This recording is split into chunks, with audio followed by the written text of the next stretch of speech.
सरकारी उच्च विद्यालय शिखरपाई आनुकूल्य रे परिवेश अध्ययन केन्द्र तथा ओडिशा सरकार जंगल परिवेश एवं जलवायु परिवर्तन विभाग तरफ एक दिनिया प्रकृति शिविर आयोजन कल्याणी सिंहपुर राइलिमा जलप्रपात ठारे अनुष्ठित होता।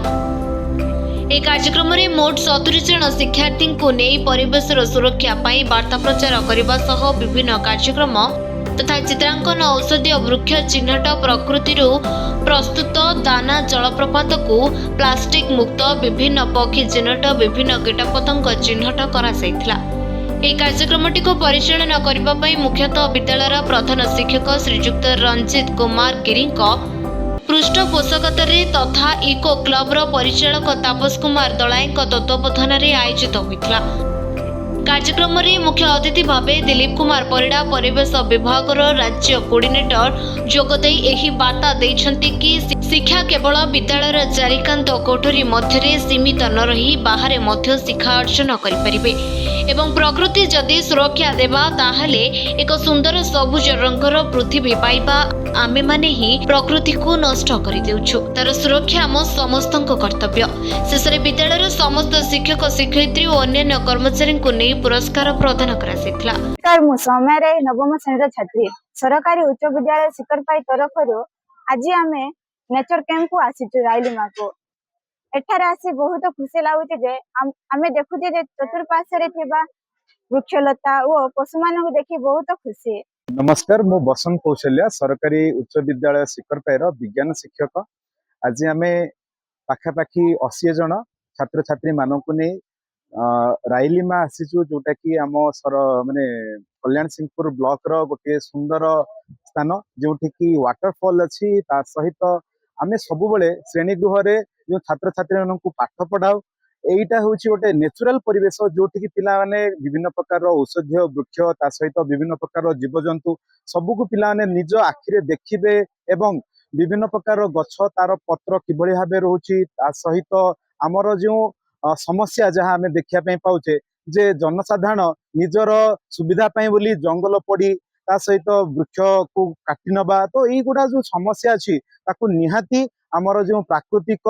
परिवेश को नष्ट करने जो जनसाधारण जो चेष्टा रोचे आम मैंने करुचे तेणु तो पिला माने आज प्राकृतिक परिवेश जो सौंदर्य को देखी से निज मन भितर किसी जिनस चिंता करेंगे एवं ताकू किभली भावे पुणी आउ थे जो वनीकरण ता सहित जन जो जीवजंतु अच्छा किभली भावे सुरक्षा प्रदान करेंगे से पिलाने सचेतन हवा सहित से आज शपथ कर समस्ते बहुत खुशी अच्छु। तापस कुमार दलाय सरकारी उच्च विद्यालय शिखरपाई सहकारी शिक्षक एवं भारप्राप्त इको क्लब शिक्षक आम विद्यालय Bhubaneswar centre for environment studies जोटा कि भुवनेश्वर अवस्थित द्वारा आम विद्यालय गोटे प्रकृतिर शिविर आयोजन कर जहाँफल कि आम पाखापाखि 70 जन शिक्षार्थी को नहीं ये आयोजन करछु जहाँफल कि शिक्षार्थी मैंने प्रकृति जड़ित हेले एवं ए प्रकृतिर किसी मनोरम चित्र प्रस्तुत कले एवं प्रकृतिर पत्र द्वारा किसी ठुंगा प्रस्तुत कले प्रकृतिर पत्र चिन्हट हेले एवं प्रकृति को नहीं किसी साधारणतः भाव में फूल तड़ा प्रस्तुत कले। फर्स्ट मो ना हूँ सोनिया दीप आ सरकारी उच्च विद्यालय संस्कृत शिक्षयित्री आमे समस्ते आज राइलिमा के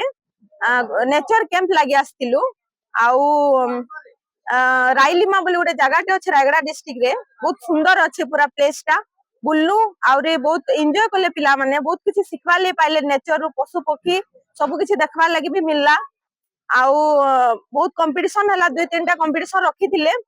आउ सेठी चित्रांकन थिला आउ डिबेट कंपटीशन थिला नेचर कैंप के नै किना आउ पिला ने बहुत खुशी अछन आमे माने भी बहुत खुशी अछन। Ranjit Kumar Giri senior SS headmaster government high school Shikharpai आज नेचर कैंप गोटे study of nature CSE Bhubaneswar द्वारा ऑर्गेनाइजिंग है आम विद्यालय तरफ राइलिमा जलप्रपात आसी विभिन्न प्रकार प्राकृतिक सौंदर्य पिला माने देखिले एवं प्रकृति विषय बहुत कथा जानिबा को पाइले एवं शिखिबे विभिन्न प्रकार वृक्षलता तार उपकारिता विभिन्न प्रकार औषधीय वृक्ष विभिन्न प्रकार औषध वृक्ष विषय से देखिले जानिले एवं जहाँ फल गोटे परिवेश प्रति गोटे सौहार्दपूर्ण मनोवृत्ति है भल मनोवृत्ति है। रायगड़ा जिला प्रतिनिधि मालेश कौशल रिपोर्ट निरपेक्ष न्यूज।